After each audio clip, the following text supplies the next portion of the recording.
Oke, jadi lu Kalau kerja beberapa tahun kan di salah satu perusahaan Big Four. Terus lu ya, kenapa tertarik S2 abis itu? nah S2 tuh juga sebenarnya gue udah kepikiran dari ya tahun-tahun pertama gue S1 kali ya. Karena waktu itu Mhm. gue tuh berangkatnya tuh dari cerita kayak gini. Waktu itu tuh gue mau cari magang.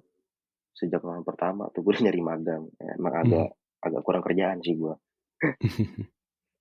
Nah, pas gue lagi proses mencari magang itu, terus gue kepoin LinkedIn orang, kayak mungkin user gue nantinya siapa gitu-gitu. Mhm. Kok banyak yang levelnya S2 gitu kan, banyak yang S2 dan dari luar negeri juga gitu. Nah, gue berasumsi itu waktu itu, oh mungkin salah satu jalan untuk mencapai posisi itu adalah S2 di luar negeri kali ya. Gue namanya pemikiran Mhm. anak baru lulus SMA masih tahun pertama S1 ya agak kocak aja sih gitu kan. Mhm. Tapi dari berangkat dari cerita itu, gue beneran akhirnya berniat mentekadkan diri sendiri untuk gue mau S2 keluar gitu. Cuma waktu itu jurusannya gue belum tahu tuh, gue mau jurusan IT lagi apa jurusan lain gitu, belum tahu. Nah, selama gue menjalani kuliah satu, gue makin menyadari kan kayak ternyata gue cocok nih kayaknya di software engineer position gitu.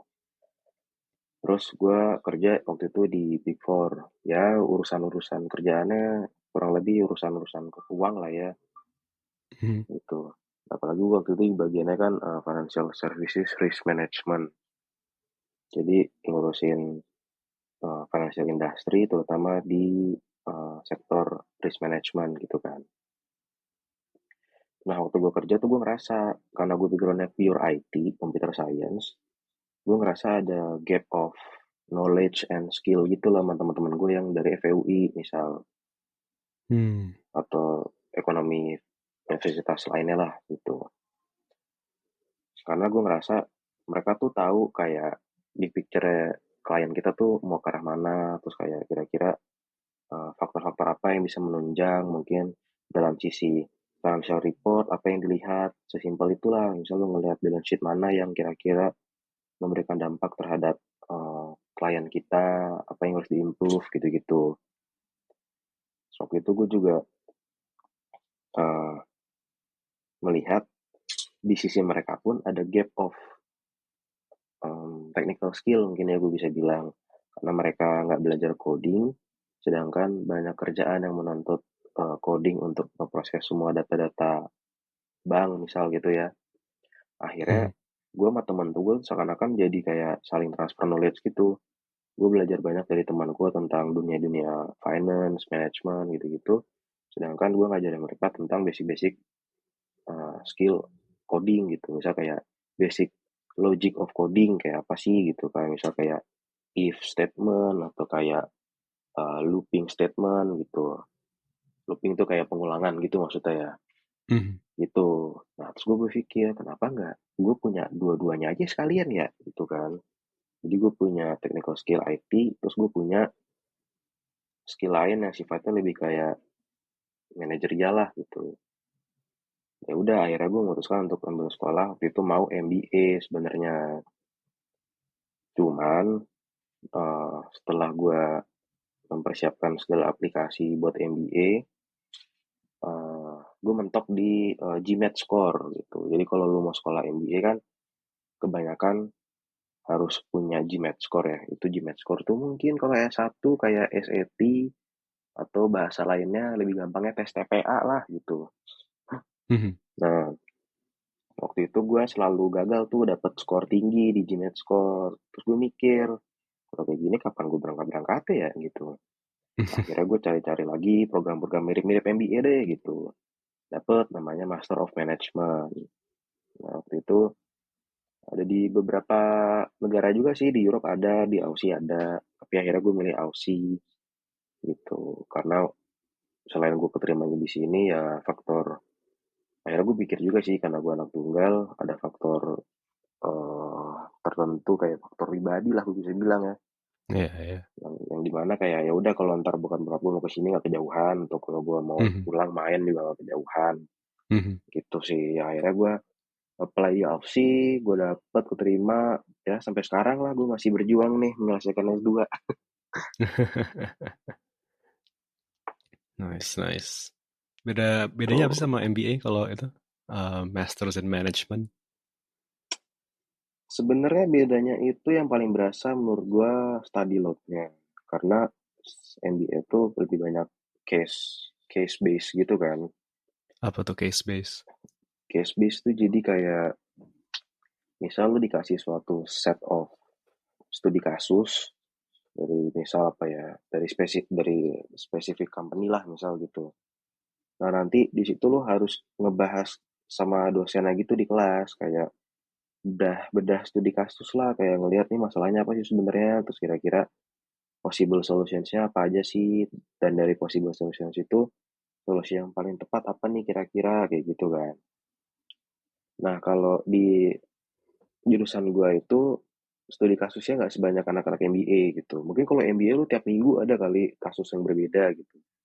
Kalau di Hmm. gua mungkin studi kasusnya cuma sebulan sekali lah ibaratnya kayak gitu. Hmm. Jadi study load-nya sih menurut gue yang benar-benar beda.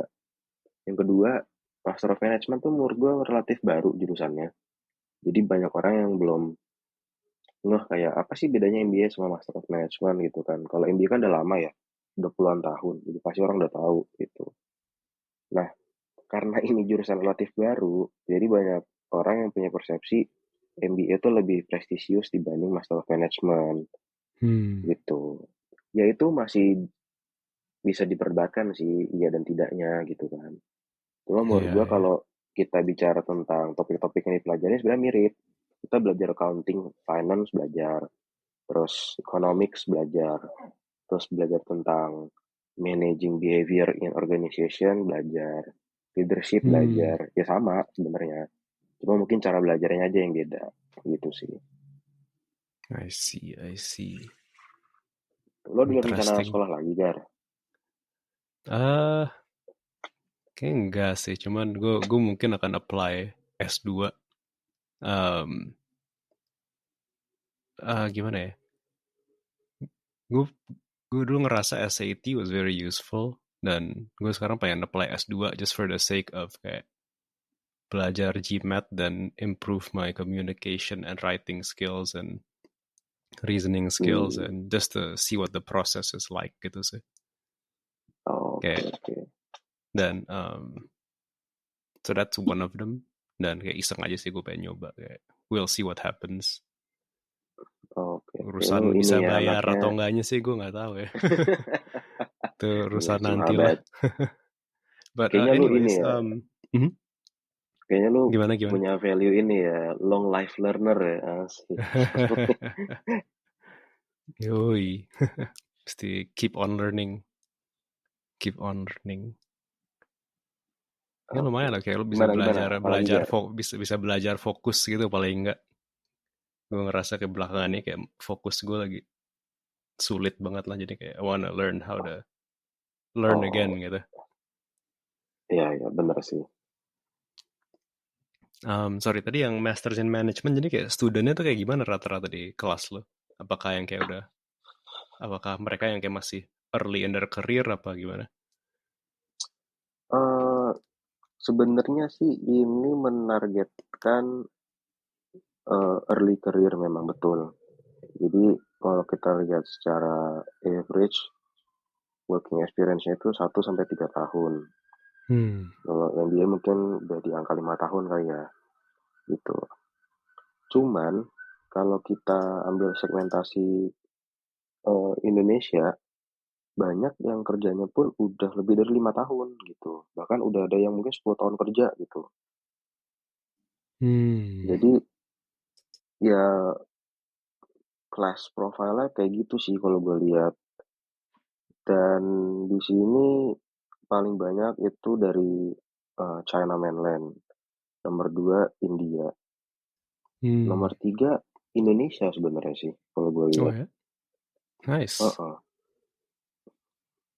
gitu sih. nice, Jadi nice. gue tidak sulit menemukan orang Indonesia sih di sini jujur. Ya katanya banyak banget ya di Melayu ya, orang Indonesianya. Banyak banyak banget. Even kayak eh applicants LPDP itu gue lupa deh, Unimap itu posisinya terbanyak nomor 2 apa 3 gitu Unimap Wow. itu. Wow. Banyak Nggak banget. ada pasaran jadinya ya. Nggak lah, berarti ntar balik ke Indonesia, ntar pada kompak semua. Oh iya benar, udah Networknya kenal, ada. udah saling kenal. Iya, udah bro. Terus kayak gue penasaran sih, kan gue ini kan gue lagi bikin service buat review essay buat Mm-mm, masuk kuliah. mm-mm, Mau itu buat masuk kuliah S1 ataupun S2. mm-mm. Dan menurut gue kayak whenever you're writing, kayak lo harus kayak tahu lo writing buat siapa gitu.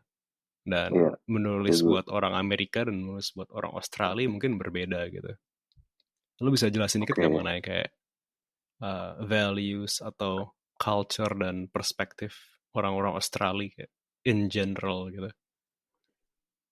eh oke, mungkin kalau in general value orang-orang Australia itu lebih ke masalah inclusivity sih, gitu. Gimana tuh? Kalau yang dimaksud inclusivity itu sebenarnya eh orang sini itu kan pengennya kayak ya udah lo gak usah dibeda-bedain lah sebenarnya kayak ras lo apa, agama lo apa, even sexual orientation lo kayak apa itu urusan pribadi lo gitu. As long as lo bisa bekerja dengan baik dan memberikan positive impact terhadap company atau society gitu.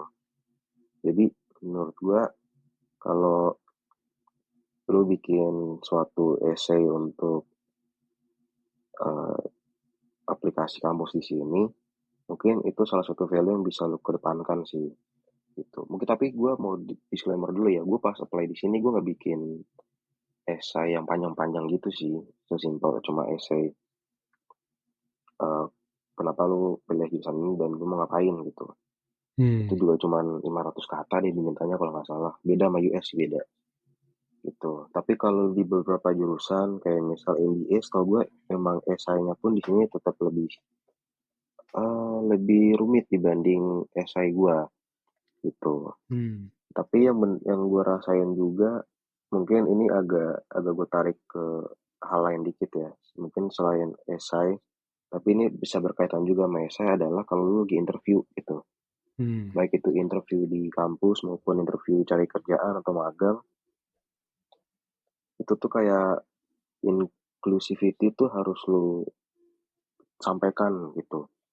Nah, Hmm. cara menyampaikan yang simpel sih menurut gua lu bisa bilang kayak misal kalau pengalaman gua tadi, gua tuh pernah volunteer ring program di Holland. Dan during volunteering program itu, gue tuh tinggalnya di host fam. Jadi kayak di rumah orang lokal gitu kan.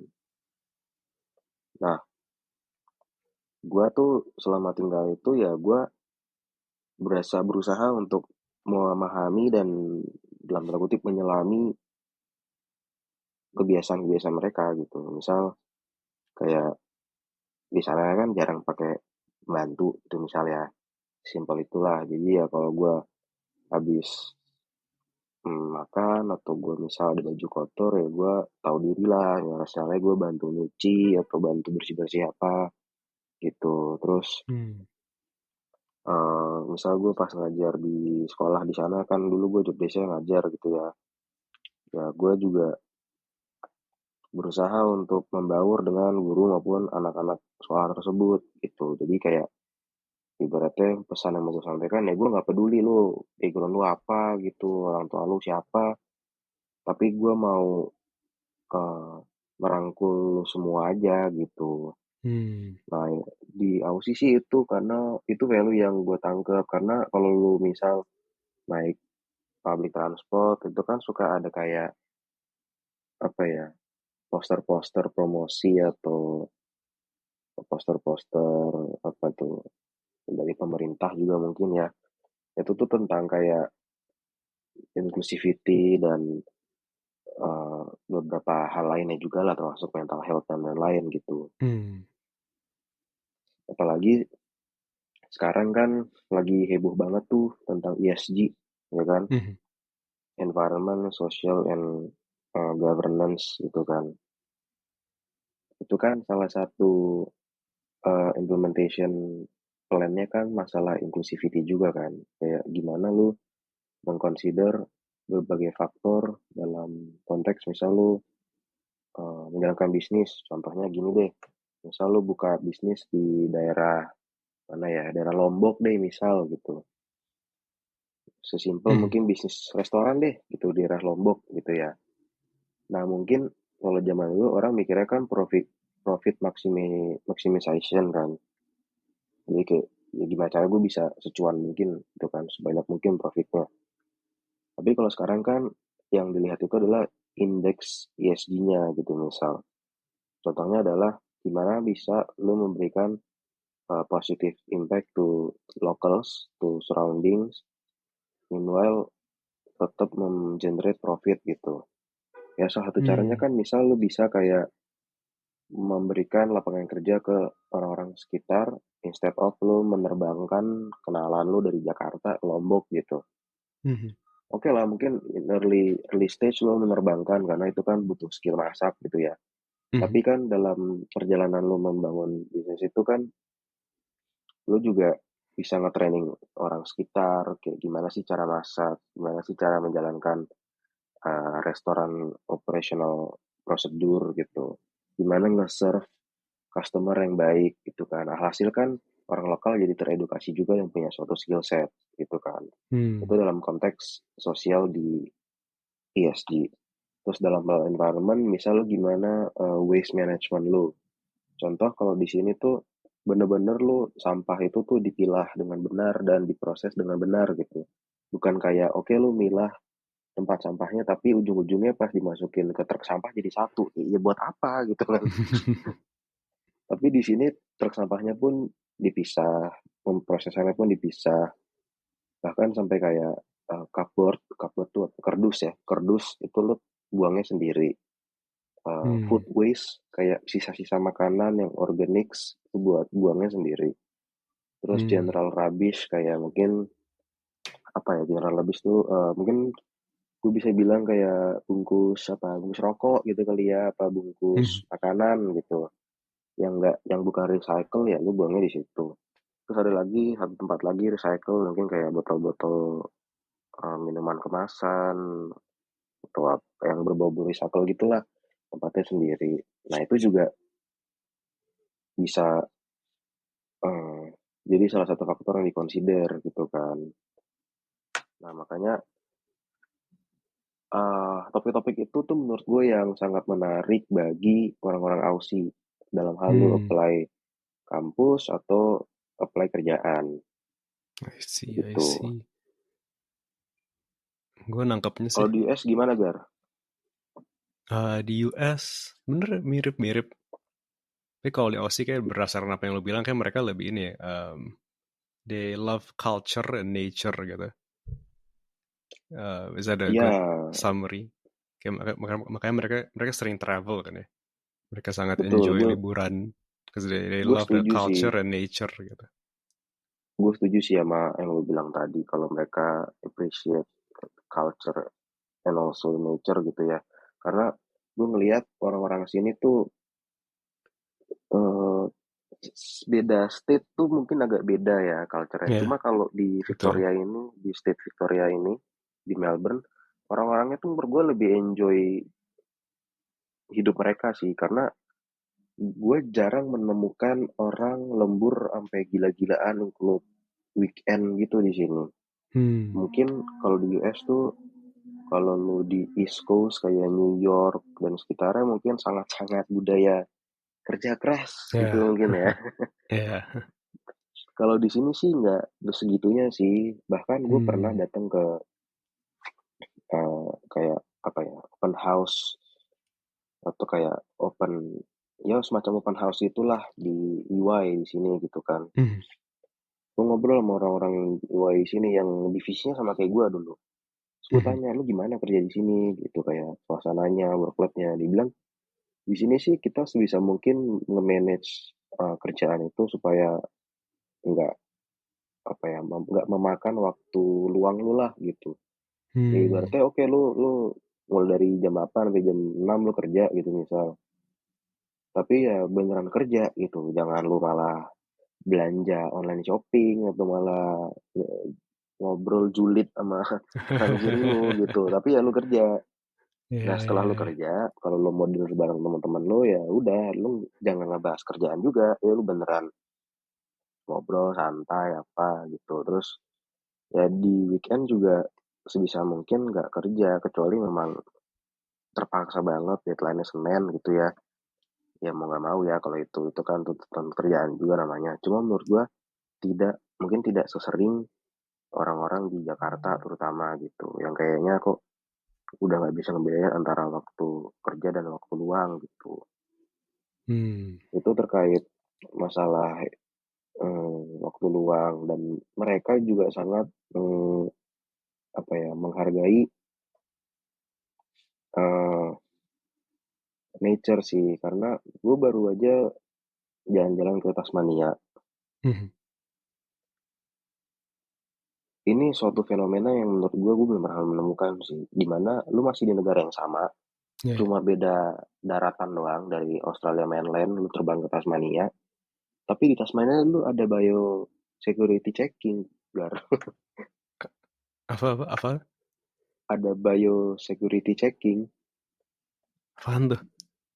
Bio security checking tuh kayak dicek gitu loh apa barang-barang yang lu bawa, kalau lu bawa roti kandungannya apa, itu kayak lu bawa makanan misalnya madunya kandungan apa, kira-kira ini akan merusak Wow. soil atau flora fauna di Tasmania enggak Buset. segitunya gue juga kaget karena biasanya biosecurity itu kan ada di airport gede internasional mungkin kayak lo habis terbang dari Jakarta ke US ke New York ke JFK gitu kan Mhm. di JFK oke lalu dicek mungkin makanan lo bawa apa gitu gitu cuma mungkin lo dari JFK misal terbang lagi ke mana ke Dallas atau ke Chicago ya mungkin nggak dicek lagi kan lokal Aha. domestic flight gitu kan Mhm. tapi di sini pas ke Tasmania dicek Wow. berarti itu kan ya itu menggambarkan bahwa mereka sangat-sangat menjaga dan menghargai nature mereka kan Iya, iya. Dan gitu. mungkin bukan nature mereka doang ya kan. Nature negara lain kayak di Indonesia pun juga mereka hargai ya. Iya, sebenarnya tujuannya sih lebih ke jangan sampai ada kandungan-kandungan atau zat-zat tertentu yang bisa mengganggu ekosistem di Mhm. daerah tersebut kayak gitu. Mhm. Iya, iya. Gitu sih. Interesting sih. Kalau di US sebenarnya gue bisa ngomong panjang lebar sih ini. Itu gimana tuh? Kurang lebih gimana tuh? Ah, apa ya? Paling ini sih kayak salah satunya kayak di sini lo they value people who are different gitu. Kayak orang-orang yang berani berbeda tuh justru kayak dihargai gitu. US Oh, cukup individualis dalam artian kayak they really look up to these people gitu kayak sosok-sosok kayak hmm, Steve Jobs, Bill Gates, kayak oh, they gara-gara kayak historically kayak they have seen these weird people succeed and change the world jadi kayak mereka udah nggak kaget lagi gitu kalau kayak ada orang yang agak aneh gitu kayak you cannot judge them gitu misalnya. oh, oke Itu oke. salah satunya sih. There's so many sih sebenarnya. Kayak misalnya di sini compare to Indo kayak lo manggil bos kayak nggak usah pakai Mister atau apa manggil nama aja gitu. Kayak Oh, nggak dan ini juga sih kayak lo nggak harus kayak it's very hard to offend an American gitu. Kayak jadi kayak lo bisa hmm, so asik sesuka-suka lo gitu dan mungkin justru dihargai gitu kalau lo bisa so asik dan kayak bisa oh, present presence and power gitu. oh, iya iya. Ya karena di US mungkin atau lebih general di Western culture kan itu low context uh, culture kan. Kalau di kita Mhm. mungkin di Indo di Asia itu kan high context ya. Lu bos gua ya oke lah lu bos gua even di luar kantor lu jadi bos gua gitu kan. Iya, iya, iya. Oh, Kan sebenarnya kurang belum kita discuss sih tapi tentang LPDP. Lo ada mhm. advice buat orang yang pengen bisa diterima LPDP? Menurut gue proses LPDP itu terlihat simple, cuma submit aplikasi, tes tulis, wawancara. Tapi sebenarnya lebih kalau ditarik ke belakang jauh lebih panjang daripada itu. Persiapan lo Hmm. itu sebenarnya dimulai dari S1 kalau menurut gue. Hmm. Karena nanti pas lo ngisi form LPDP, lo ditanya tuh kayak achievement lo di luar akademik apa. Sifatnya misal organisasi, misal lo pernah ikut kompetisi kompetisi tertentu atau pernah ikut volunteering program tertentu, nah itu kan lu dapatkan selama lu S1 kan sebenarnya kesempatan banyaknya ya. Ya lu kalau udah kerja masih bisa sih, cuman ya namanya yang kerja susah sih nyari waktu menurut gua gitu. Yeah. Waktu yang banyak ya di S1 itu. Nah, nanti kalau udah ngumpulin bahan-bahan yang bisa lu ceritain nanti pas aplikasi PDP itu di S1, nah lu harus mulai mencicil kampus mana yang lu tuju gitu. Karena menurut gua jangan sampai lu udah keterima LPDP tapi lu belum dapat kampusnya, terus akhirnya hangus. Karena LPDP kan Hmm. ada tenggang waktu 18 bulan apa 12 bulan gitu. Kalau lu Hmm. nggak menentukan kampusnya, lu nggak bilang, oke gue di sini gue udah keterima, ya hangus kan sayang gitu. Jadi menurut gue aplikasi LPDP sama aplikasi kampus at least jalan barengan. Syukur-syukur kalau bisa dapat kampusnya dulu. Kenapa? Karena kalau lu udah dapat kampusnya, lu bisa nge-skip proses tes tulis. Jadi langsung interview Hmm. gitu. Ya Interesting. itu kan ya enak lah kalau kayak gitu kan. Makanya Ya, kalau bisa ya. dapat kampusnya dulu. Dan kalau kampus itu biasanya kan lu bisa nge-defer kalau belum dapat beasiswa. Nggak alasan finansial lu Betul. bisa bilang mau defer setahun 2 tahun gitu kan. Dan Jadi, LPDP aplikasinya setahun hmm. 2 kali. Jadi kesempatan lu Hmm. masih banyak gitu. Betul, betul. Jadi ditunda dulu ya, walaupun udah diterima. Lo request ke kampusnya. Gue mau mulai tahun depan Yoi. gitu. Iya bisa Hmm. kayak gitu. Interesting, interesting. Ya, jadi Ya intinya kalau jangan di LPDP sebenarnya sih underestimate ya. jangan, dan juga banyak orang bilang LPDP susah apa segala macem. Ya oke lah susah gitu. Gue gue bisa bilang bener susah, tapi bisa bilang ya nggak susah-susah itu bisa juga.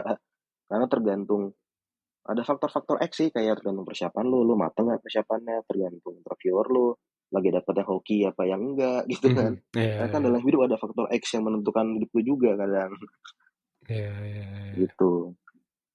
Ya kalau Susah nggak ngomongin LPDP, interviewnya? nah interview susah apa enggak Tergantung. tergantung jujur. Karena menurut gua kalau lo yang pertama banget kalau lo nggak prepare sama interview lo sendiri, itu pasti susah. Mhm. Mau dapat itu yang wawancara baik ke tetap susah. Mhm. Tapi kalau lo udah prepare, at least lo dapat wawancara yang baik, lo bisa menyampaikan isi kepala lo dengan baik. Tapi kalau dapet wawancara yang lagi bala, yang lagi jahat, ya terus lo masih bisa ngedefend gitu. Walaupun nanti Iya. hasilnya jadi bagus apa enggak itu belakangan lah ya. Mungkin lo lagi nggak hoki aja dapet wawancaranya gitu. Mhm. Tapi itu sudah prepare gitu.